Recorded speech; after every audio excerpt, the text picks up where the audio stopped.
Welcome to Easy Learning with Shreyansh. Friends, today we are going to learn Standard 6 Marathi poem Bharat Mata. Extra questions. So let's start. प्रश्न खालील प्रश्नांची एका वाक्यात उत्तरे लिहा. 1. सारी मुले कुणाची आहेत? उत्तर: सारी मुले भारत मातेची आहेत. 2. फुले कशी आहेत? उत्तर: फुले विविध रंगाची व गंधाची आहेत. 3. हिमालय कसा आहे? उत्तर: हिमालय धवल व गगनाला भिडणारा आहे. 4. भारत मातेने जगतास कोणती शिकवण दिली? उत्तर: सारे मानव समान आहेत ही शिकवण भारत मातेने जगतास दिली. 5. भारत मातेची मुले काय करणार आहेत? उत्तर: भारत मातेची मुले ध्वज उंच करणार आहेत.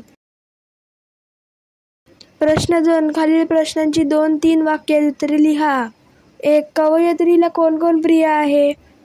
उत्तर: कवयित्रीला भारत माता, सर्व फुले, माती, पाणी, शेते, वारे, हिमालय, सह्याद्री व विंध्य पर्वत, गंगा, जमुना सर्व मुले प्रिय आहेत. 2. भारत मातेविषयी कृतज्ञता कशी व्यक्त केली आहे? उत्तर: भारत माता सर्वांना प्रिय आहे. तिला सर्व वंदन करत आहेत. तिचा ध्वज उंच फडकवून तिच्याविषयी कृतज्ञता व्यक्त केली आहे. प्रश्न 3. खालील शब्दांचे समानार्थी शब्द लिहा. वंदन, नमस्कार. माता, आई. सदा, नेहमी. गंध, सुवास. लाडकी, आवडती, प्रिय. प्रश्न 4. खालील शब्दांचे विरुद्धार्थी शब्द लिहा. प्रिय, अप्रिय. समान, असमान. सद्गुणी, दुर्गुणी. उंच, ठेंगणा, बुटका. प्रश्न 5. वचन बदला. मुलगा, मुलगे. माती, माती. नदी, नद्या. पाणी, पाणी. किडा, किडे.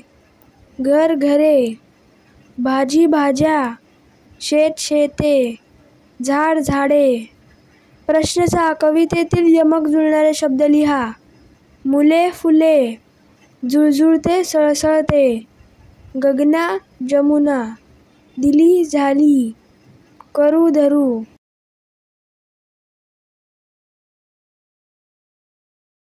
So friends, if you like this video, please subscribe my channel and don't forget to press the bell icon. Thank you friends and bye bye.